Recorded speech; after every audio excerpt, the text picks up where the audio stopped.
নবী মেরাজে গিয়ে উম্মতকে বলে নাই, যেই নবী আল্লাহর দিদারে গিয়ে উম্মতকে ছাড়ে নাই, যেই নবী মেরাজে গিয়ে উম্মতের চিন্তায় বিভোর, যেই নবী তায়েফের ময়দানে দান মুবারক শহীদ হওয়ার পরেও উম্মতেরকে বদয়া দেয় নাই, যে উম্মতের জন্য নবীজি সাল্লাল্লাহু আলাইহি ওয়াসাল্লাম এত কষ্ট করলেন, সেই উম্মত যখন নবীকে নিয়ে কথা বলে, কটূক্তি করে, তখন আর এই শরীরের মধ্যে কোনো কিছু বরদাস্ত হয় না। কথা বলেন ঠিক কিনা?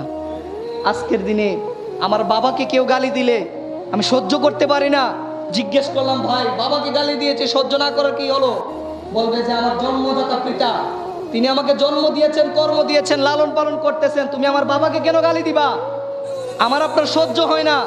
আর সেই জায়গায় যেই নবী না হলে বাবা হতো না, যেই নবী না হলে মা হতো না, যেই নবী না হলে ভাই হতো না, যেই নবী না হলে বোন হতো না, যেই নবী না বানাইলে আল্লাহ পৃথিবীর কোনো কিছু বানাইতো না, যেই নবীর মাধ্যমে আল্লাহ বলছে ইন্নাল্লাহ খালাকা ফাক্তারা মিন খালাকি বনি আদম, বনি আদমকে সর্বশ্রেষ্ঠ বানালাম, মানুষকে সর্বোত্তম করে বানালাম যেই নবীর কারণে, সেই নবীর উম্মত আজকে নবীকে নিয়ে কথা বলতে দ্বিধাবোধ করে না। কথা বলুন ঠিক কিনা?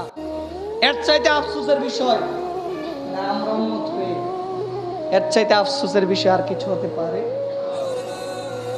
যেই নবী মেরাজে গিয়ে উম্মতকে বলে নাই, যেই নবী আল্লাহর দিদারে গিয়ে উম্মতকে ছাড়ে নাই, যেই নবী মেরাজে গিয়ে উম্মতের চিন্তায় বিভোর, যেই নবী তায়েফের ময়দানে দান মুবারক শহীদ হওয়ার পরেও উম্মতেরকে বদয়া দেয় নাই, যেই নবী এত কষ্ট করার পরেও উম্মতের জন্য সবসময় দোয়া করে গিয়েছেন, বদয়া দেয় নাই।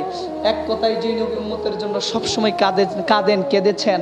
আরে ভাই, সেই নবী, যেই নবী আমাদের জন্য কত কষ্টই না করলেন, সেই নবী, যেই নবী আমাদের জন্য পেটে পাথর পর্যন্ত বেঁধেছেন, যেই নবী আমাদের জন্য মাটির মধ্যে শুয়েছেন, যেই নবী চাইলে জান্নাতি বিছানায় ঘুমাতে পারতেন, জান্নাতি খাবার খাইতে পারতেন, সেই নবীকে নিয়ে যখন উম্মত কথা বলে, তখন আর এই শরীরের মধ্যে রক্ত তখন আর সহ্য হয় না।